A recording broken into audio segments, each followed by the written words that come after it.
Gardeners keep trying to fix dead soil with more fertilizer, and it's one of the biggest mistakes I see in real gardens. When soil stops producing, folks dump synthetic nutrients on it, thinking the plants are starving.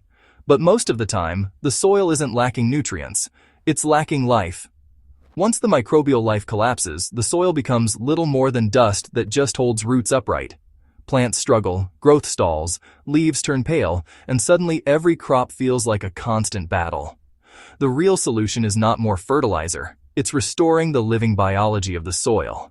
And there's an ancient method that does exactly that, using nothing more than simple liquids made from everyday organic materials. I've used these liquids in raised beds that had been abused with chemicals for years, in compact backyard soil that barely grew weeds, and even in hydroponic systems where microbial balance collapsed. Every time the result is the same, the soil wakes back up. These liquids don't just feed plants, they rebuild the entire soil ecosystem. Healthy soil is not dirt, it's a living community working with your plants. Once you understand what healthy soil actually is, everything changes. Real soil isn't just minerals and organic matter. It's billions of bacteria, fungi, protozoa, and microscopic organisms forming an underground network that feeds your plants continuously. Plants don't absorb most nutrients directly from the soil. Microbes process them first. They break down organic matter, convert minerals into plant-available forms, and even deliver nutrients straight to plant roots through fungal networks. When that microbial community collapses, nutrients become locked up. Even if the soil technically contains nitrogen, phosphorus, and potassium, plants can't access them efficiently. That's why dumping fertilizer often makes the problem worse. High-salt fertilizers kill more microbial life, which weakens the soil even further.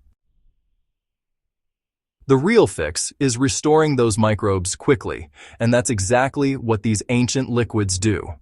Rice wash quietly wakes up microbial life faster than most compost ever will. The first liquid is something almost every kitchen produces without realizing it. Rice wash water.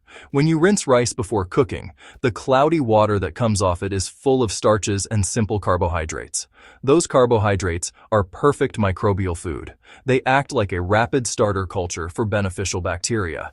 Instead of pouring that water down the drain, collect it in a jar or bucket. Let it sit loosely covered at room temperature for about 24 to 48 hours. During that time, naturally occurring bacteria begin multiplying rapidly. You'll notice the smell shift slightly sour, similar to mild yogurt or fermented grains. That's exactly what you want. At this stage, dilute the liquid about 1 part fermented rice wash to 10 parts water. Then apply it directly to the soil around plants.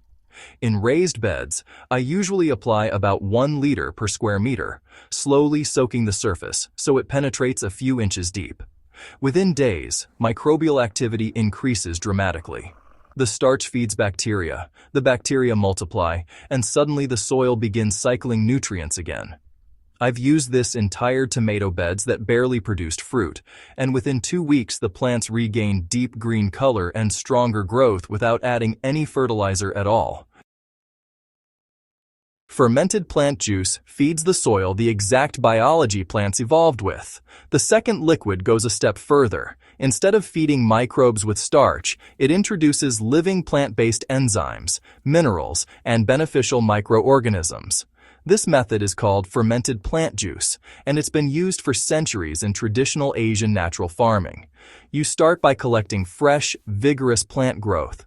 The best material is young shoots from fast-growing plants like comfrey, nettle, sweet potato vines, pumpkin tips, or even healthy weeds.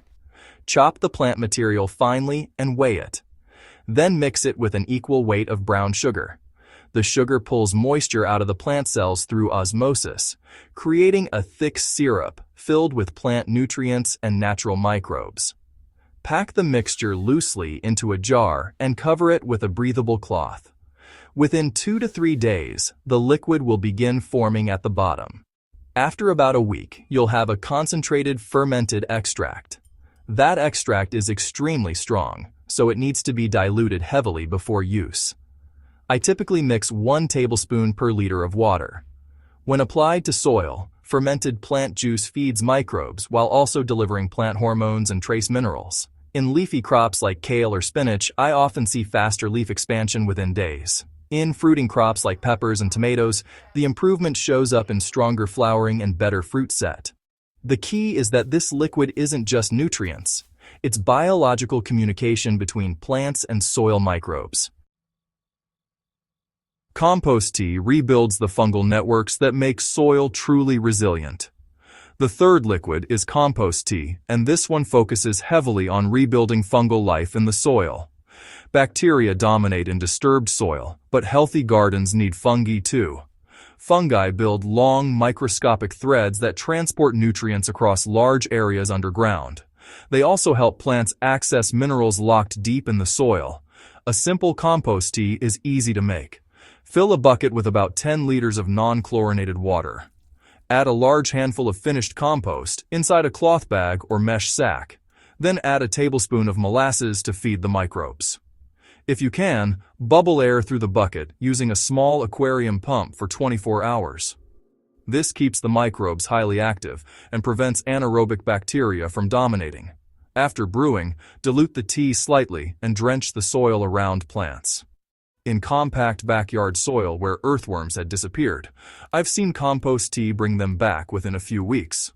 Worms return because microbial activity has increased, and worms follow food. That's when soil structure begins improving rapidly.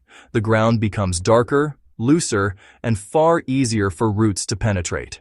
This is where gardeners realize the real goal is not feeding plants at all. It's feeding the soil. Using these liquids regularly keeps soil alive instead of constantly repairing damage. One application can revive struggling beds, but consistent use creates long-term soil health. In most gardens, I apply one of these liquids every 2 weeks during the growing season. Rice wash early in the season jumpstarts bacteria. Fermented plant juice supports active growth. Compost tea strengthens fungal networks and soil structure. You don't need large quantities either. Even small doses shift the microbial balance. In hydroponic systems, the approach is slightly different. Only extremely diluted versions should be used, usually closer to 1 part liquid to 20 or 30 parts water. The goal is encouraging beneficial microbes without clogging equipment. But when balanced correctly, even hydroponic roots respond with thicker white growth and improved nutrient uptake. That's when you realize these liquids aren't shortcuts. They're restoring a natural process that industrial agriculture largely ignored. Soil health improves faster when you stop trying to dominate nature. One of the biggest lessons I've learned after years of growing food is that soil thrives when we stop forcing it and start supporting it. Fertilizers push plants temporarily. Living soil sustains them indefinitely. When microbial life is thriving, nutrients cycle automatically. Plants resist disease better. Water retention improves, and crops grow with far less intervention. That's the real power of these ancient liquids. They restore the underground workforce that does most of the work in a healthy garden. Once that workforce is active again, plants practically take care of themselves. And if you enjoy learning practical methods like this that genuinely improve how you grow food, make sure you subscribe to Gardening Simplified and share this video with another gardener who's struggling with tired soil. Because the more gardeners understand how living soil actually works, the easier it becomes to grow healthier food, stronger plants, and gardens that keep improving year after year.